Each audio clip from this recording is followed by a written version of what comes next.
Today, you are joined, or I am joined by Parker Smith and myself, Matt Belcher. So I want to welcome anybody who's new to Caltier. I know we've probably got some existing investors who are checking out our update, and there's most likely some new folks too. So welcome to you if you're new to Caltier.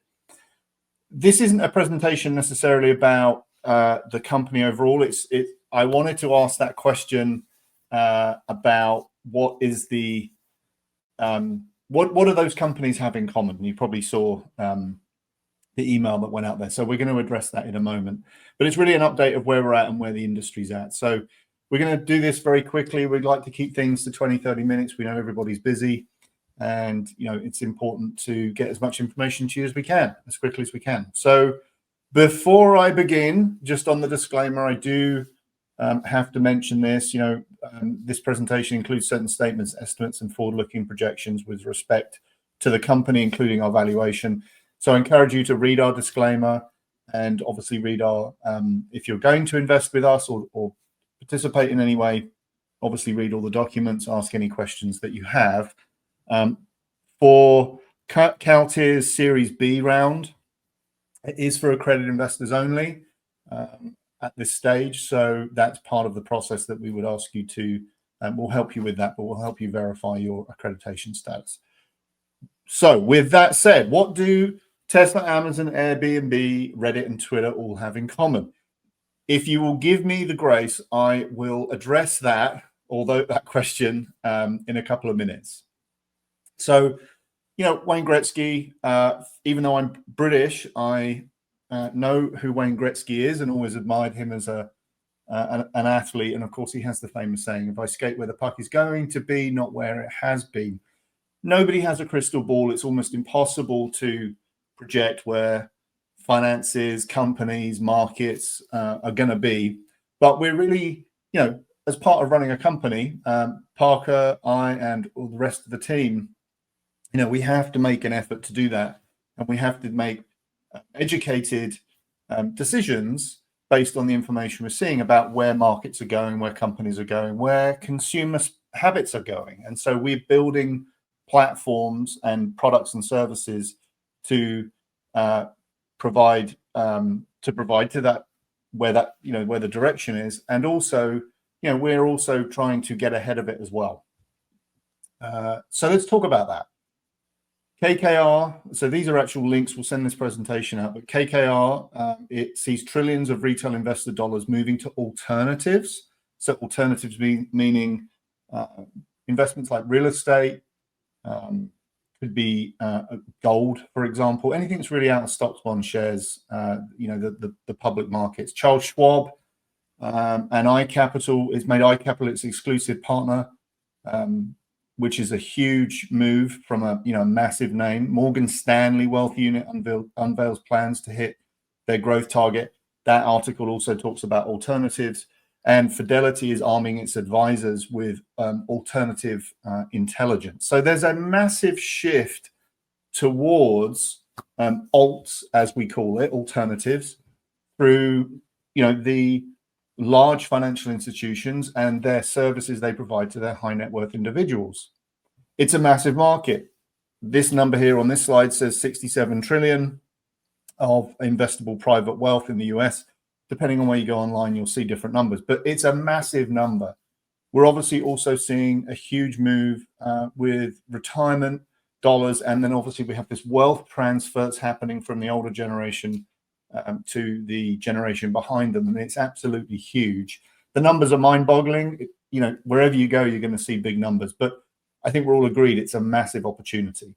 The problem is that there's a lot of barriers to entry. So institutional investors and high net worth individuals typically, depending on where you go get your statistics, but we're finding numbers that say it's like 9 to nearly 10 times more those entities invest in alternatives than the average retail individual. So folks like myself and probably most of the people that are watching this presentation. why is that? Well, firstly, why do they do it? I think they do it for portfolio diversification, for protection against the ups and downs in the market. Why is it a problem? Because for the average retail investor, it's actually pretty difficult to get your hands on. There's often a very a big hurdle with which to get over.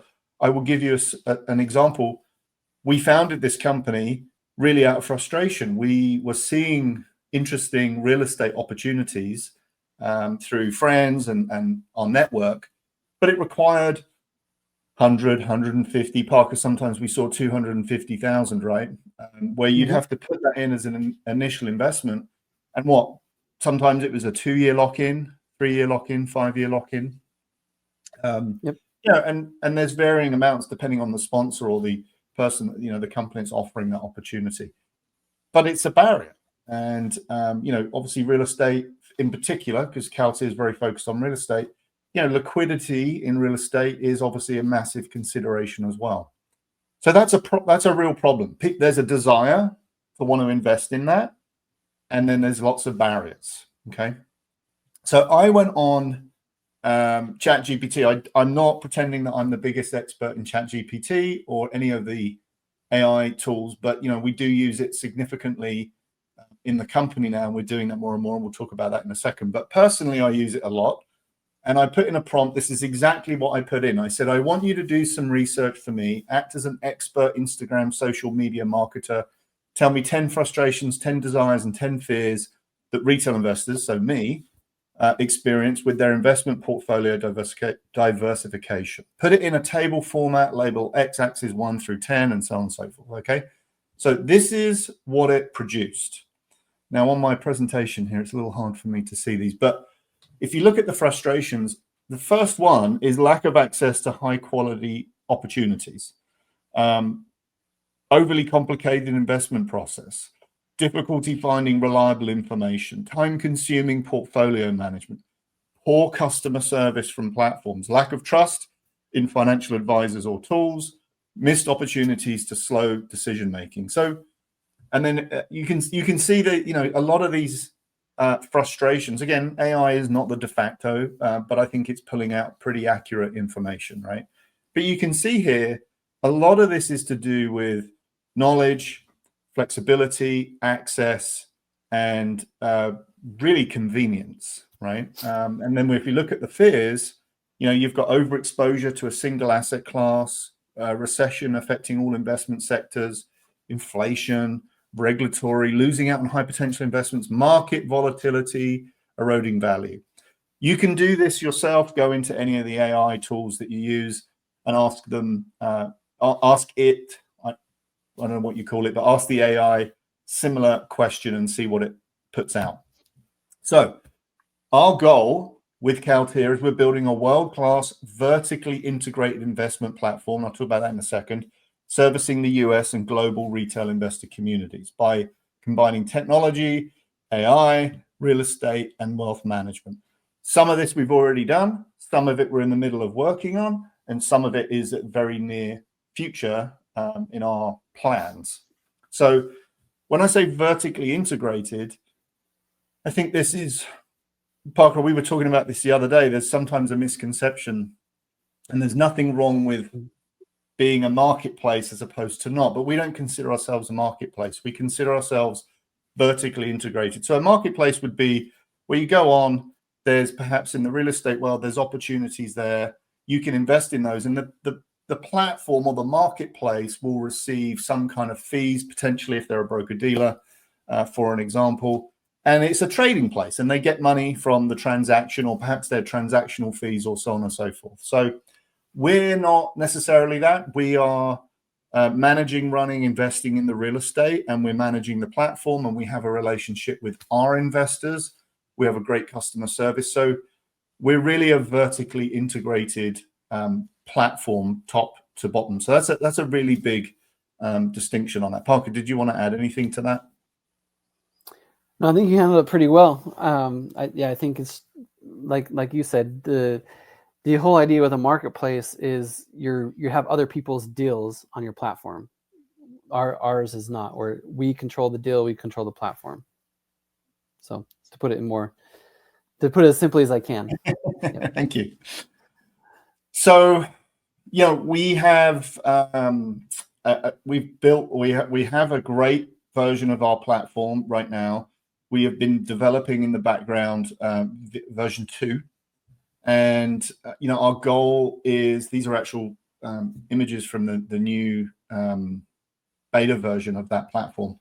So our whole goal is to have it at self-service as much as possible. So going back to those AI prompts and what people said, it's like convenience, ease, speed.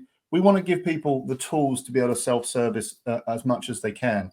We want it to be AI enabled as much as that actually assists. So giving you prompts, helping you through, helping you invest in the types of opportunities that you really want to invest into. We really want it to be a best-in-class experience. That is a focus of ours. We're moving what we're doing to the next level. That's really important. That's definitely part of our major goals that we're looking to do. A curated real estate and alternatives portfolio. So we're very real estate focused right now. That doesn't mean down the road we may not pivot to other alternatives. Flexibility, liquidity and growth, dynamic wealth management. And I didn't put it on here, but class leading customer service. So we do want it to be self-service, but when somebody needs help, we really want our customer service team to get in there and help them. I've got enough gray hair, as you can see, that I kind of stand between, 2 generations. So I like to self-service myself, but I get so frustrated when I cannot get hold of anyone in a company. You ring the number, you go on the instant chat, you're holding for hours.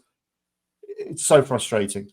I think our customer service team right now is stellar. They're a great group of people. Travis Hook's one of the founders. He's done a great job of training that team. And then we've got some fantastic team leaders that have done training within the team. We're always changing, evolving and growing. I think there's still improvements to be made. We're building AI tools in for our customer service too, so they can provide our users and investors with the best experience. So success so far, we have 32,000 users on our platform. That equates to about 3,000 investors. We've raised 14 million across the platform with everything that we've been doing. And our average investment per investor is about 4,600. That needs to go up. And that's the plans that we're putting in place to push that number up. So we believe, again, projections, very achievable targets, that we can have 200,000 users, which would equate to 30,000 investors. We believe with helping those investors, giving them more product, giving them a better platform, giving them more opportunities, giving them things like retirement 401k rollovers, for example. We can take that per investor invested amount to 10,000, which would equate to 300 million raised across the platform, which can then go into real estate opportunities. So we have, one of the things that I'm really keen on is the auto invest and the subscription model. We are not Netflix and we are not Amazon, and I'm sure, or Hulu or Disney. We would very much like to get to that size, but we have some great numbers. So I will say this, a caveat is these numbers fluctuate monthly. At the time of putting this together, these were the numbers, but like I said, it does ebb and flow. So we have 70% of our users reinvest their distribution. So when we get income from real estate and we then send it out as a distribution, 70% of the investors have elected to have that come back in and reinvest, much like you would do on Fidelity or any of your investment platforms. And then 12% are on monthly auto invest. We'd like to get that number up. We feel like we know how to do that, but that's a huge number already. Right? So that's 12% of our investors are just auto investing every month, varying amounts of money, right? Now, if we can get that to 15, 20%, it just keeps on growing and keeps on, put more investors in at the top, and then the monthly investment keeps on growing. So these are great numbers. We feel we can get them, we feel we can increase. There's a lot of ways to do that. One is better platform, better service, more opportunities, and performing and giving investors what they want, which is they want their investments to do well. Parker, over to you. Yes, thanks, Matt. And as I want to focus in on one thing that Matt said just recently on I think 2 slides back. Our goal over the next 12, 24 months is to get to the 300 million, whether it's just 30,000 investors investing over $10,000, 300 million investable into real estate, right? As you can see, we've already invested. We've made 21 investments throughout the country. It totals over 2,600 doors or units throughout the country. You can see the different, through this map, the different areas that we focus on. We've got a lot going on in Texas. We've got some in Virginia, DC area, Utah. We have a couple in my my college hometown of Provo, Utah, one of the assets I actually lived in school, which is fantastic.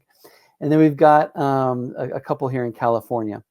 And focusing in on kind of what Wayne Gretzky says, focus on where the puck is going, right? So we are very optimistic of where things are going over the next 12 to 24 months.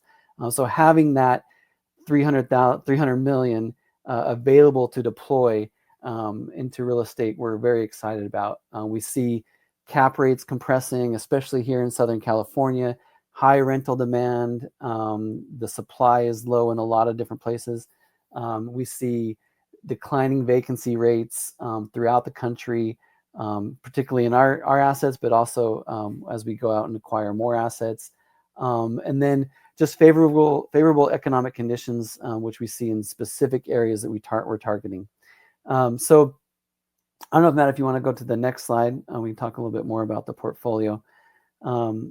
So you can see kind of where we've really honed in on building a solid AUM, or assets under management.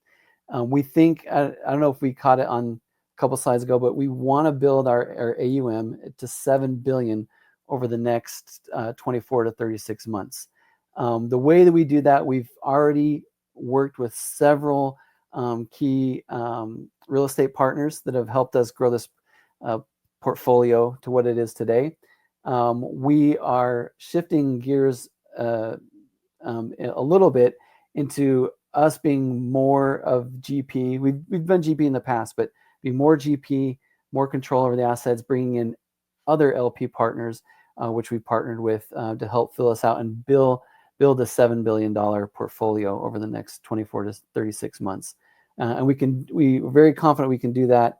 We have built several key relationships that have helped us do that and helped us have some LP partners, limited partners, come in, like family offices, institutions, other ultra high net worth individuals that come in and backfill some of the equity, so that we can spread our money, our investors' money out to further event, or to broader real estate portfolios and markets. And that's our goal over the next 24 to 36 months. So Matt, did you want to have anything you want to add to that, or did I miss anything on kind of the plans for the future? No, I think I did want to say, I think you covered it, Parker. You know, we did start out doing a fair amount of participating investments and you know, obviously GP, and like Parker said, we're really pivoting now. A big part of that is we're launching, some of you may have seen through email that we're very close to launching our REIT, which will be 𝐞𝐸 REIT 1. 𝐞𝐸 REIT 1 will be focused on gateway stabilized areas, targeting B and A class multifamily assets. So a lot of the assets that we've gone into today have needed some renovation. You know, they've needed some repositioning, and we'll continue to do that through 𝐞𝐸 Fund 1, which is the target of 𝐞𝐸 Fund 1. But for 𝐞𝐸 REIT 1, it's going to be much more stabilized. We've already have a significant amount of reservations for that, which is super exciting. I can tell you, everybody's working really hard to get it launched. Parker, myself, the entire team, our extended team, which is our, you know, the attorneys and the broker dealers that we work with, and everybody that's needed to, and the platform and the escrow companies. So everybody that's needed to make that a reality, we're working really hard on that. We're really, really close on it, and we're looking forward to, communicating when that is live. But that will give us a very balanced view, and then we have other funds that we're looking to launch as well. But I will say this, Parker's done a stellar job of building our relationships with his team. We have a great acquisitions and real estate team, and they are doing a fantastic job of looking at all the deals that we look at, deciding which ones we're going to go into. So we're excited about the future with our core product, which is multifamily real estate. So would you have invested, if I told you a company would have taken 17 years or 9 years or 5 years to become profitable, back then, would you have invested? If I said to you today, it's going to take this long for this company to become profitable, 9 years or 5 years, would you invest? Well, again, depending on where you get the data from, but on average, roughly, it took Tesla 7 years, and their value is about $1 trillion now. Amazon, it took them 9 years, and they're at 1.5-ish trillion dollars. Facebook took 5 years, and they're at 900 billion value. Spotify, 16 years, 110 billion. SoFi, 12 years, 1.5 trillion. Chime, credit card financial services company, 10 years, 25 billion. So, that's how long sometimes it takes to put these businesses together. And that's part of why not only do we keep building our products for our real estate investors, but we do open up the door to our accredited investor community to be able to participate and invest in CalTier as well as we go along with on this journey. So what's next? You can check out the offering on our platform. And I think, Dan, you're in the chat. Can you post the link to the platform, please, so everybody can check that out? Also, if you have questions, you can, on the other link, you can book a calendar call with Parker or myself. So I'll just wait for Dan. There we go. It says my name, but it's Dan there. So link to platform, if you copy paste that, and then Dan, if you could paste the other one, please, for booking a call with us, that would be super. And if you're watching this as a replay, we'll make sure that you get the links in the email as well. So I said we keep it brief. What are we at? 25 minutes. That's that's a little quicker than I thought. I thought it was going to be 30 minutes, but that's okay. So if there's any questions, please file them off. If not, we thank all of our existing investors that have stayed with us and are coming along for the journey. And anybody who's new here, we're always open to a conversation. So, either book a call and do both, go check out the offering on the platform and then go book a call with either Parker or myself, and or both of us, and we'll be happy to hop on a call with you. Thank you very much. Have a wonderful rest of your Tuesday.